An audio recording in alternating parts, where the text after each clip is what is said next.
Une femme vivant en Europe pendant ses vacances au Cameroun a failli être avalée par un énorme serpent mystique d'un homme politique camerounais dans la ville d'Edea. Histoire mystique la team HPH. Asseyez-vous et écoutez cette histoire jusqu'à la fin. J'attire l'attention aux jeunes sœurs, aux jeunes femmes. S'il vous plaît. Les hommes politiques, beaucoup qui sont en Afrique, sont dans des sectes mystiques. Et c'est un d'autres.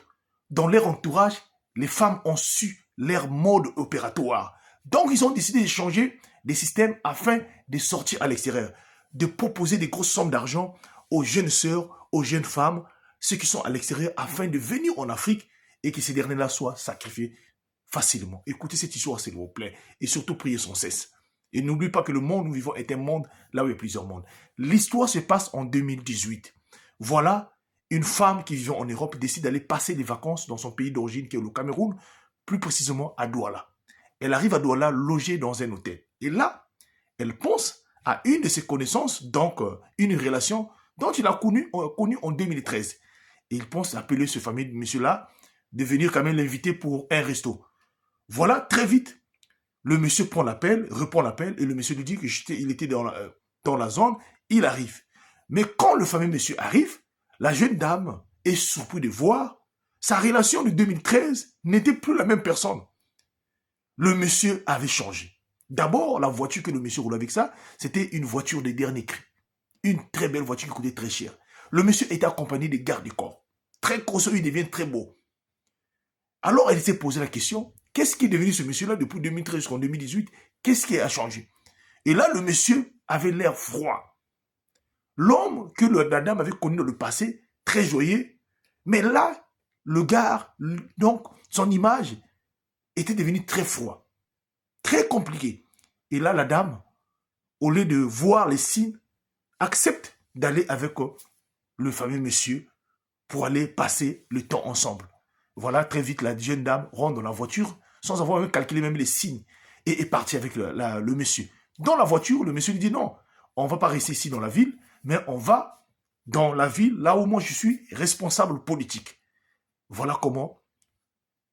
Donc, le monsieur demande au chauffeur de faire la route jusqu'à la ville d'Edea, là où le monsieur était un homme, une autorité très connue.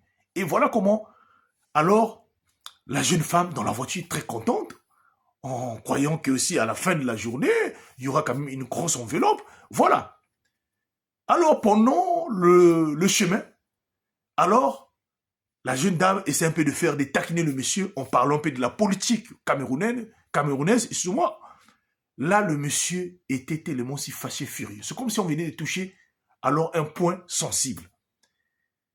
Elle est obligée de dire au monsieur qu'elle est en train de rigoler tout juste. Voilà, arrivé après avoir fait une longue route jusqu'à la ville d'Edea. Et là, la voiture arrive dans la ville d'Edea, dans le quartier d'Elig et Sonou. Quartier d'Eli et Sonou. Voilà comment, quand la jeune dame descend de la voiture et le monsieur, une grande villa bien sécurisée, à tel point que quand vous rentrez, vous n'avez pas la possibilité de sortir si c'est seulement lui-même, le propriétaire, ne vous le permet pas. La dame a bien vu de ces gens de ces villas-là, mais comment ce monsieur-là a fait pour acheter ces gens de ces villas-là? Et quand ils sont rentrés à l'intérieur, la table était déjà dressée. Il y avait une femme là-bas, il y avait tout là-bas, il y avait des gardes, il y avait toutes les personnes qui l'attendaient. Et tous avaient l'air des gens qui avaient peur de ce monsieur-là. La dame est rentrée et la table était dressée. Un monsieur qui est venu là, il y avait deux messieurs, un monsieur grand de taille et une de petite taille, et qui a directement posé la question aux familles. Monsieur, je pense que ce que tu as amené là, ce n'est pas de la chair humaine. Mais elle n'avait pas compris cela. Le temps s'est passé très vite, malgré qu'elle avait entendu, mais elle n'a pas calculé cela. Le temps est passé. Après donc une heure, le temps qu'ils sont arrivés, le monsieur lui dit, bon, à 0 heure, tu dois aller monter, tu dois monter au lit, je te montre là où tu vas dormir. La jeune femme qui dira au monsieur que non, elle est indisposée. Le monsieur lui dit, ne t'inquiète pas, je ne vais pas te toucher ce soir-là. Et il dormait dans la chambre, le monde dans la chambre là c'est ma chambre là où je dors, et toi tu vas dormir ici là. La jeune dame est allée, elle s'est changée, elle est allée monter au lit pour dormir. Alors, pendant qu'elle est montée au lit, elle a attendu que le gars revienne Pendant des minutes, le gars ne revenait pas. Après quelques minutes, pour fermer les yeux, voilà comment la porte de la chambre là où elle était allongée dans le lit, la porte s'ouvre mystiquement et un énorme serpent rentre dans la chambre. La dame ne pouvait pas crier, ne pouvait pas, parler, elle était inoptisée, tétanisée en même temps. Le serpent, un gros serpent qui rentrait dans la chambre, elle ne comprenait pas, elle a commencé à se débattre, elle s'est dit, ça c'est la mort, au fond d'elle. Donc voilà comment l'idée est arrivée de prier. Elle est rentrée au fond du drap, donc elle a commencé à prier. Le serpent avait tellement une grosse tête, au point même d'avaler le lit, la team HPH. Et au moment qu'il est en train de prier, un miracle va se produire, la team HPH. La suite sera la deuxième partie. Que Dieu nous bénisse.